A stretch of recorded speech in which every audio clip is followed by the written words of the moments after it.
Is your dream job still dreamy?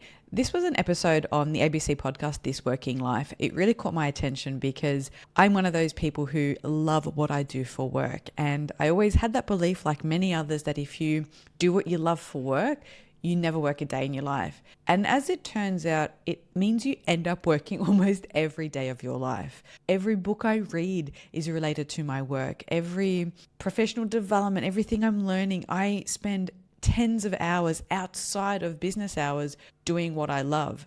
And this podcast hit a nerve for me because it really highlighted that if you love what you do and you can get into that zone, especially on weekends, it can leave you feeling burnt out. And so people who love their jobs are at a higher risk of burnout, which is interesting because I would have thought that having no purpose, no interest in your work would have led to sort of symptoms of depression and disengagement.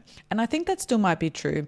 And there's some really good research that talks about that in the book Lost Connections. And I'll do a book review about that very soon. This episode was talking about whether passion leads to fulfillment and what we can do about it. So if you're working all weekend, like I sometimes tend to do, does that then put me in a burnout position? Does that make me more tired when I show up the next day? Does it mean I never get to switch off?